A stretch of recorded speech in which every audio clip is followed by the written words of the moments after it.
परीक्षा की मांग को लेकर लोग धरने पर बैठे। हमारे सहायक आचार्य जिनकी 1600 नियुक्ति हुई थी, लेकिन नियुक्ति के बाद रिजल्ट आने के बाद संशोधन करने के बाद उन्हें छांट दिया गया, उन्हें फिर से उनका रिजल्ट पेंडिंग कर दिया गया, ठंडे बस्ते में डाल दिया गया। आज वे लोग धरने पर बैठे हैं। जेईपीसी कार्यालय में नौजवान धरने पर बैठे हैं, पंचायत के सहायक धरने पर बैठे हैं, पूरे राज्य के नौजवान, पूरे राज्य की बहनें धरने पर जगह जगह बैठी हैं। तो समझ में आना चाहिए कि 25 सालों में आपने कैसा राज्य बनाया। इसलिए अब झारखंड का नौजवान, झारखंड की आने वाली पीढ़ी ये कतई बर्दाश्त नहीं करेगी कि हमारा राज्य इसी प्रकार से लूटता रहे। आज क्या स्थिति है सबको मालूम है। बिल्कुल आज कहने में ये किसी को गुरेज नहीं है कि राज्य का खजाना खाली है, तो इसके लिए दोषी मुख्यमंत्री महोदय आप हैं। यदि राज्य का खजाना खाली है, इसका मतलब यह है कि आप विजन के साथ राज्य को नहीं चला रहे हैं। जिस राज्य में प्रतिदिन हजारों रुपए का कोयला, हजारों करोड़ का बालू अवैध रूप से निकासी किया जाता है, उस राज्य में अगर राज्य का खजाना खाली है, उस राज्य के मुखिया की कार्यशैली पे सवाल खड़ा होता है।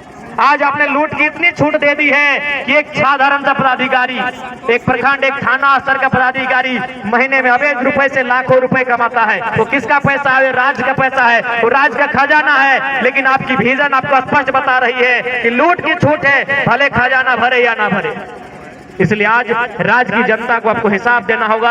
और यदि राज्य की जनता को आप हिसाब नहीं देते हैं, यदि सच समय राज्य की जनता के जो मुद्दे हैं, विशेषकर स्थानीय नीति 1932 का खतियान हो या 1964 का खतियान हो या भाषा संस्कृति परंपरा का आधार हो, यदि इस राज्य के लिए आप स्थानीय नीति नहीं बनाते हैं, तो इस राज्य की जनता जिन्होंने आपको पलकों पे सजाया है, ये आपको धूल में मिला सकते हैं। इस बात को याद रखिएगा, क्योंकि विधानसभा शाम की आवाज है और शाम की आवाज दूर तक जाती है। और आपके पदाधिकारी, आपके मंत्री, आपके विधायक भी जरूर इस बात को सुनते हैं कि आज दिन भर जो लोग धरना पर बैठे थे, चाहे वो दिव्यांग हो, चाहे वो आंगनबाड़ी की दीदी लोग हो, चाहे वो जेल कैंप के तमाम साथीगण हो, चाहे वो सहायक आचार्य हो, चाहे वो व्यावसायिक प्रशिक्षक हो, चाहे वो किसी भी विभाग के आंदोलनकारी हो, उन्होंने किन बातों को रखा, दिन भर क्या क्या हुआ, ये आपकी आवाज आपके कानों तक जरूर जाएगी। और यदि आप में जरा भी संवेदना है, यदि आप में जरा भी नैतिकता है, तो आज आपको तमाम जो आंदोलन हुए,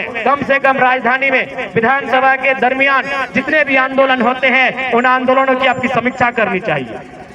यदि आप सही में दूरदर्शी सोच के लीडर हैं, यदि आप सही में दूरगामी सोच के लीडर हैं, आपकी सोच अगर दूर तक आपको लेकर जाती है, यदि आप दूर का सोचते हैं, आप एक विजनरी लीडर हैं, तो आज दिन भर में जब से विधानसभा का सत्र चल रहा है, तब तक राजधानी में जितना आंदोलन हुआ, चाहे आंदोलन करने वाले किसी भी राजनीतिक दल के हैं, उनके मुद्दे क्या थे और उन मुद्दों, उन मांगों की अगर आप समीक्षा करते हैं, तभी आप अपने आप को एक बेहतर लीडर कहिए। और यदि आप उन मुद्दों को, उन मांगों को यह कहकर अनसुना कर देते हैं कि आपके पास 56 सीटों की सरकार है, तो आप विजनरी लीडर नहीं है, आप अहंकारी लीडर हैं। आपको अभिमान है, आपको दर्प है, आपको घुमान है कि आप 56 सीटों के साथ सरकार में है। ऐसे में आप अपने आप को अभिमानी लीडर कह सकते हैं, विजनरी लीडर नहीं कह सकते हैं।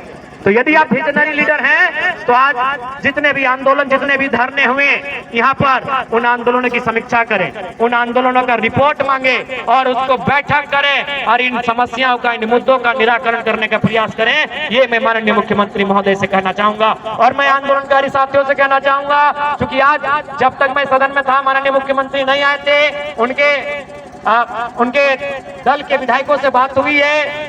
हमारे महामहिम के जो राजभवन, अभी उन्हें लोक भवन का नाम दे दिया गया है, राजभवन अब लोक भवन बन गया है, तो वहां भी बात हुई है। वो आंदोलनकारियों की प्रतिनिधि मंडल टीम से मिलेंगे, उनमें 5-7 सदस्य टीम जो भी है, आप लोग पद यात्रा करके, विशेषकर जो डुमरी से रांची तक आए हैं, आप लोग चयन कर लेंगे। वह आपकी मांगों को लेकर आप क्यों पद यात्रा किए हैं, उस पद यात्रा को उन्होंने भी वॉच किया है, राजभवन ने भी, और वो आपसे मिलेंगे। हमारी उनसे बातचीत हो गई है, लेकिन आज मुख्यमंत्री समय पर नहीं आते हैं, नहीं तो आज ही उनसे मैंने बात किया था, संदेश दिया था उनके अधिकारियों के माध्यम से कि अमुक तिथि पर एक कार्यक्रम है, जो पद यात्रा करते हुए यहाँ तक आ रहे हैं, वो आपसे मिलने की अपेक्षा रखते हैं। तो शायद जब तक हम थे वो नहीं आए थे, हम उम्मीद करते हैं कल या परसों 2 दिन सत्र चलेगा।